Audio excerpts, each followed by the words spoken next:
جمہوریت میں ایک ہی جماعت کے اندر مختلف قسم کی آوازیں ہونا کوئی حیرت انگیز بات نہیں، اسی تو جمہوریت کا حسن کہا جاتا ہے۔ امریکہ میں تو یہ عام سی بات ہے کہ پارٹی اراکین پارٹی صدر کی رائے سے اختلاف بھی کرتے ہیں اور پالیسیوں پر تنقید بھی۔ وہاں جماعتوں کے لیڈران خود بھی جمہوری انداز میں پارٹی کے اندر الیکشن لڑ کر منتخب ہوتے ہیں اور اس کے لیے ایک دوسرے کی پالیسیوں اور مختلف مسائل سے جھوجنے کے طریقہ کار پر بھی تنقید کرتے ہیں، اور پھر جو ہار جاتا ہے وہ جیتنے والے کی حمایت بھی کرتا ہے، کبھی خوش دلی سے اور کبھی نیم دلی سے۔ لیکن پاکستان یا بھارت جیسی کمزور جمہوریتوں میں ایسا عموماً دیکھنے میں تبھی آتا ہے جب کوئی دھڑا یا شخص پارٹی سے علیحدہ ہونے کا فیصلہ کر بیٹھا ہو۔ مسلم لیگ کاف کے آخری چند ہفتوں کی حکومت ہو، 2013 کے اوائل میں پیپلز پارٹی اراکین ہوں، یا پھر ماضی کی حکومتوں میں متعدد مواقع پر پارٹیوں میں ٹوٹ پھوٹ کا عمل، ہر بار حکومت کے جانے کے دنوں میں اس کے اپنے ہی اراکین اس کے خلاف تقاریر کرنے لگتے ہیں۔ حال ہی میں پاکستان تحریک انصاف میں بھی اس قسم کی آوازیں اٹھتی ہوئی نظر آئی ہیں، جن میں سر فہرست NA1 پشاور سے پارٹی کے MNA نور عالم خان کی آواز ہے، جنہوں نے خیبر پختونخوا میں بلدیاتی الیکشن ہارنے پر پارٹی کی کارکردگی کو اس کی وجہ قرار دیا اور کرپشن سے پاک خیبر پختونخوا کے بیانیے میں بھی پنکچر کرتے نظر آئے، جب انہوں نے ایک پروگرام میں دعویٰ کیا کہ میری اپنی زمینوں پر جعلی کاغذات بنا کر قبضے کیے جا رہے ہیں، عدالتوں میں مقدمات چل رہے ہیں، میں کیسے مان لوں کہ کرپشن ختم ہو گئی۔ بلدیاتی انتخابات میں شکست کے بعد نور عالم خان نے مختلف ٹی وی چینلز پر پارٹی کی کارکردگی کو تنقید کا نشانہ بنایا۔ انہوں نے جیو نیوز پر شاہزیب خانزادہ سے بات کرتے ہوئے کہا کہ ان کی ذات پر تو تنقید کی جا رہی ہے کہ رشتہ دار کی حمایت کی، لیکن دوسرے بے شمار علاقوں سے جو پارٹی لیڈران کے رشتہ داروں کو ٹکٹیں دی گئیں اور وہ شکست کھا گئے، اس کی ذمہ داری بھی کیا مجھ پر ڈالیں گے؟ انہوں نے ایک قدم آگے جاتے ہوئے کہا کہ لوگوں نے مہنگائی اور بجلی کی لوڈ شیڈنگ کے خلاف ووٹ دیا ہے۔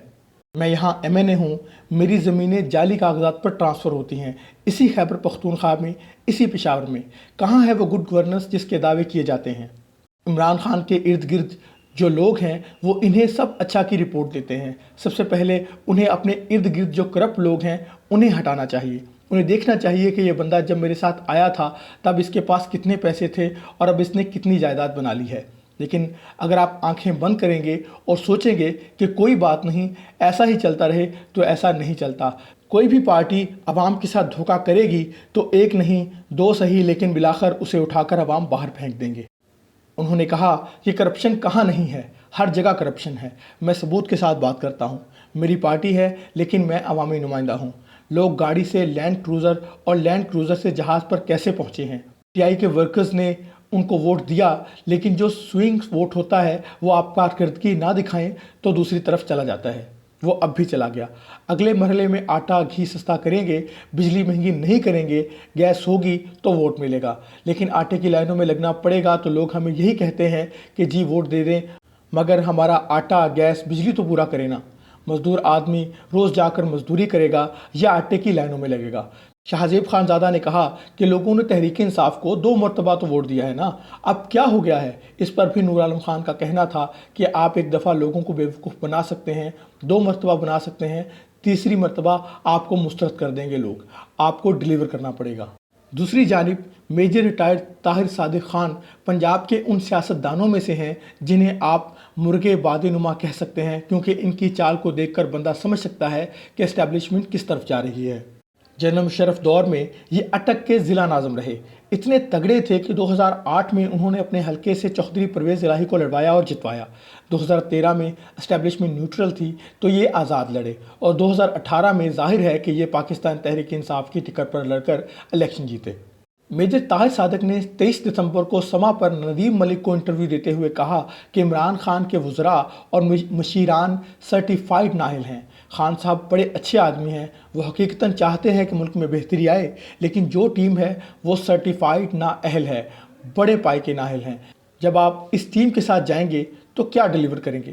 اس کے بعد انہوں نے فیصل وابڈا کے مقدمے پر بھی بات کرتے ہوئے کہا کہ وہ فیصلہ محفوظ ہو چکا ہے اور میرے حساب سے وہ 100% نااہل ہوگا، کیونکہ اس نے اپنا کیس اس چیز سے کمزور کر لیا کہ قومی اسمبلی کی سیٹ چھوڑ کر سینٹ میں چلا گیا، جسے الیکشن کمیشن کو بھی یقین ہو گیا کہ یہ بے وقوف بنانے کی کوشش ہے۔